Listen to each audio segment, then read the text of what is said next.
What would you rather have?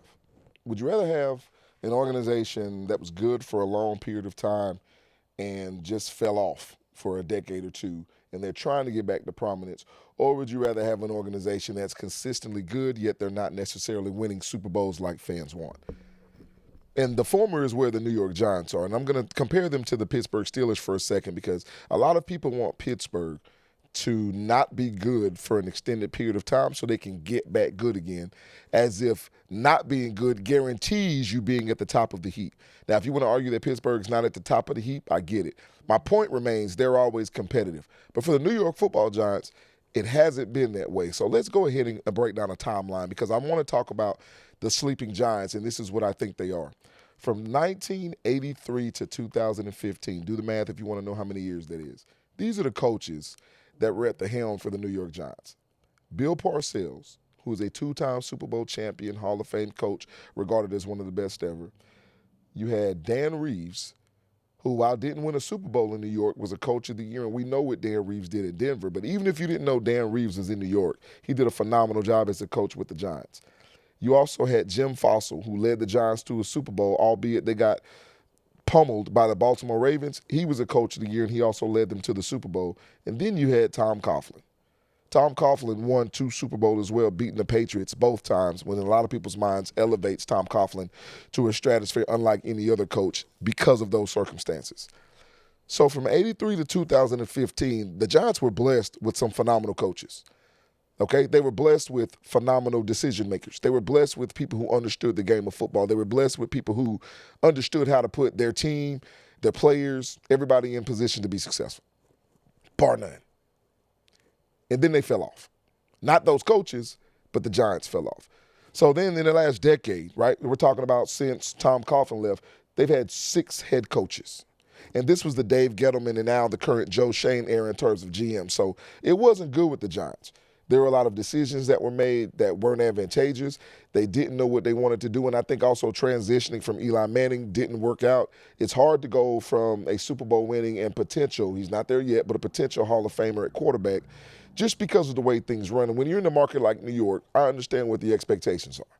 But you can't tell me that New York has been okay with being bare minimum and being at the bottom of the NFC East for the past 10 years. Now, I know they went to the playoffs in Brian Daboll's first year, but again, I think that was more of an anomaly. I don't think that was the rule. It was more of the exception, and then we saw what happened after Brian Daboll's first season. So the Giants have been operating in futility for almost over a decade, and that's not where they want to be. So enter John Harbaugh. And let me say this before I even talk about the relationship and what John Harbaugh, I think, was brought to New York to do.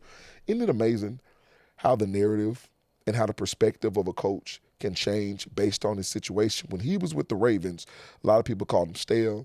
A lot of people said that he was underachieving relative to the talent that he had. A lot of people were saying that it's time for John Harbaugh to go. He hadn't won a Super Bowl in so long.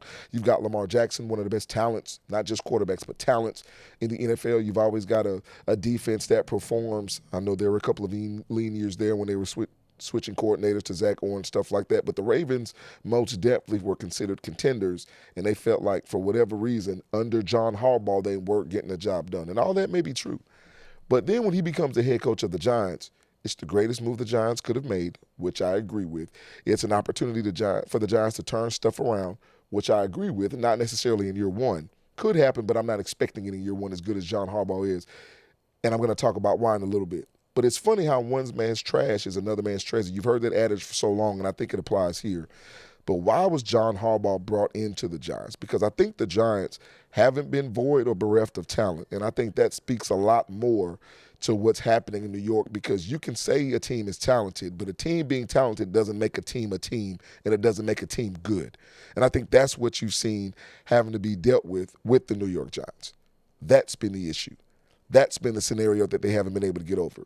And that's what John Harbaugh has been brought in to correct. So guys like Jackson Dart, Cam Scatterboo, Malik Neighbors, who got hurt last year, they've got Brian Burns on defense. They drafted Abdul Carter. So it's not as if the talent isn't there, like I said, but is the cohesion there? Is the atmosphere there? Is the culture what a culture should be in New York? Because remember, a culture is being established whether you want it to or not. Because if you're not purposeful in establishing a culture of accountability, if you're not purposeful in establishing a culture of winning, the small things before winning the big things, if you're not purposeful in establishing a culture of understanding how to be a professional football player, then you're going to have a culture that is the antithesis of all of that stuff, the complete opposite. So I think that's what John Harbaugh was done for. And you've seen what John Harbaugh's done in bringing in some of his guys, Isaiah Likely, Patrick Ricard. He's going out and getting veterans. And I think it's very important. I talked about this a couple of weeks ago about another team in the NFL, but it's so important for a team to have player-to-player accountability and player-led leadership in the locker room and on the field and understanding how to operate this daily business. You've got two of your young stars that were injured last year, Malik Neighbors, who was out for the season, and then Jackson Dart, who dealt with multiple concussions, a la Tua Tagovailoa.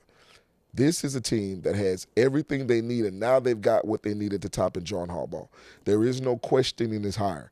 The only thing I'm questioning is, one, how long it takes for him to turn it around. And by turning around, I don't mean making the playoffs necessarily. I mean turning it around by establishing what the Giants need first, a foundation.